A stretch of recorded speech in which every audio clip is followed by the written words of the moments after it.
Alright guys, in this tutorial I'm going to show you how to make a sugarcane farm. Now there's a lot of different ways to make sugarcane farms. This one actually we're just going to use a really standard redstone system to dispense bone meal onto the sugarcane and have them grow rapidly, which technically you can do with any type of crop. It doesn't necessarily have to be sugarcane. But we're going to be using sugarcane, at least in early game here, to make paper. Then from that paper we can make books, and the books we can end up using as we trade with our villagers to get certain type of enchantment books, which is a little bit of a less expensive way to enchant your tools, which that'll come up in future videos. But for this one we're just going to focus on sort of the redstone system, which is a super simple redstone system, but I'll highlight those redstone systems here. So let's jump right in.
Now that we collected our sugarcane, we're going to move on to make the actual sugarcane farm.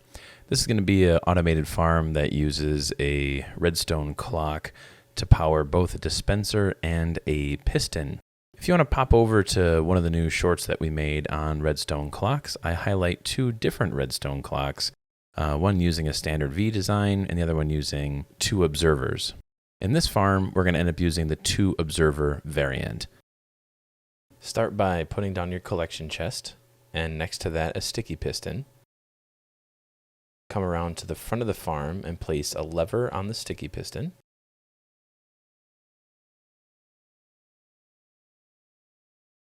Next, put down both of your observers, each facing each other. Double check to make sure that your clock is ticking, and then actuate the sticky piston to disengage that clock. There should be a gap between the 2 observers. And now a little bit of decoration on the front. You guys can decorate this however you wish.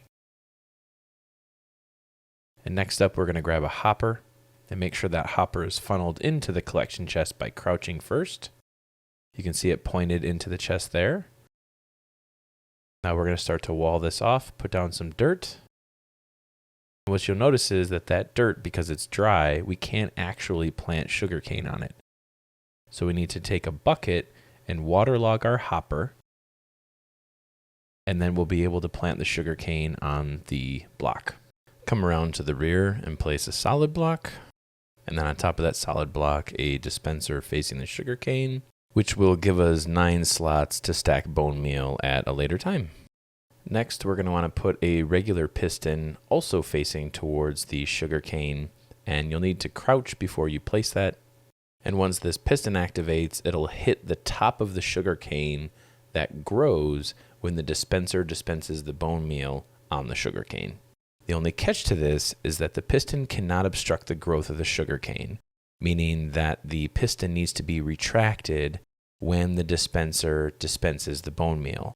So each of these components, the dispenser and the piston, need to be activated opposite of one another, and we need to slow the tick speed coming out of our observers so that the whole system syncs appropriately.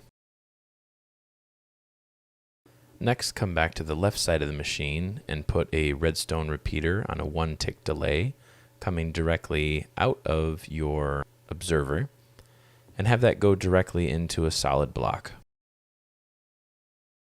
Then take a redstone torch and place it on the solid block that's receiving the signal from your observer and redstone repeater. And what you'll see is the redstone torch is just a little bit slower than the signal coming out of your observers. Next, break the lower block and replace it with a target block, and then connect it to your redstone torch with just a little bit of redstone dust. Next, jump up and put a solid block on top of the redstone torch. Then, on top of that solid block, place another redstone torch. And if you stop your circuit momentarily, you'll see that these two redstone torches are opposite one another because of inversion principles. And we can finish up this redstone circuit by crouching and placing a upper slab, and then a single piece of redstone dust. Head back around to the front, where we're going to quickly build a containment system for the sugarcane once it's pushed forward by the pistons. And we're going to achieve that by using glass panes directly over the hopper.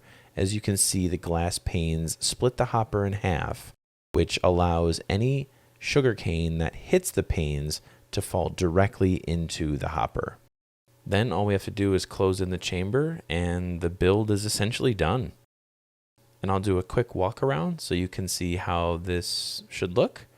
But thanks for tuning in today. Don't forget to hit like, subscribe, comment below, share with your friends. We got more tutorials to come, so thanks for watching.